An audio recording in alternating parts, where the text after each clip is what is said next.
After these things, Jesus revealed himself again to the disciples at the Sea of Tiberias.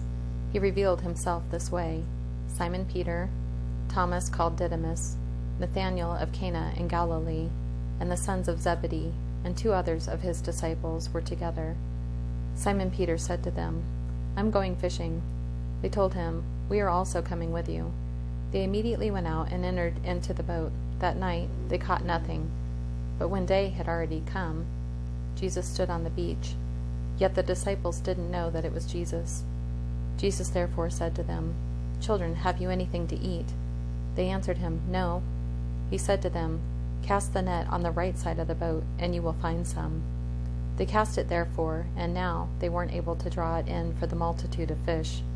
That disciple therefore, whom Jesus loved, said to Peter, "It's the Lord." So when Simon Peter heard that it was the Lord, he wrapped his coat around him, for he was naked, and threw himself into the sea. But the other disciples came in the little boat, for they were not far from the land, about 200 cubits away, dragging the net full of fish. So when they got out on the land, they saw a fire of coals there, and fish laid on it, and bread. Jesus said to them, "Bring some of the fish which you have just caught." Simon Peter went up and drew the net to land, full of great fish, 153, and even though there were so many, the net wasn't torn. Jesus said to them, "Come and eat breakfast."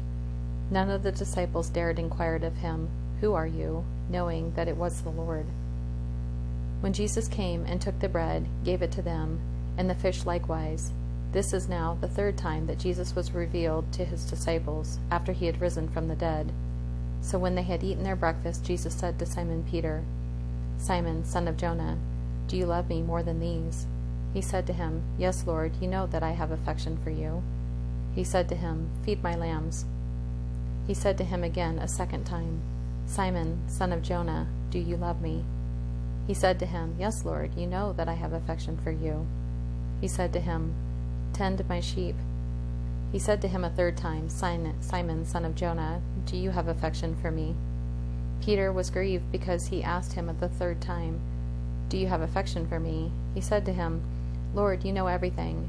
You know that I have affection for you." Jesus said to him, "Feed my sheep. Most certainly I tell you, when you were young, you dressed yourself and walked where you wanted to. But when you are old, you will stretch out your hands, and another will dress you and carry you where you don't want to go." Now he said this, signifying by what kind of death he would glorify God. When he had said this, he said to him, "Follow me." Then Peter, turning around, saw a disciple following.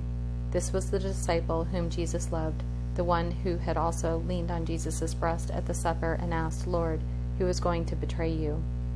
Peter, seeing him, said to Jesus, "Lord, what about this man?" Jesus said to him, "If I desire that he stay until I come, what is that to you? You follow me." This saying, therefore, went out among the brothers, that this disciple wouldn't die. Yet Jesus didn't say to him that he wouldn't die, but, "If I desire that he stay until I come, what is that to you?"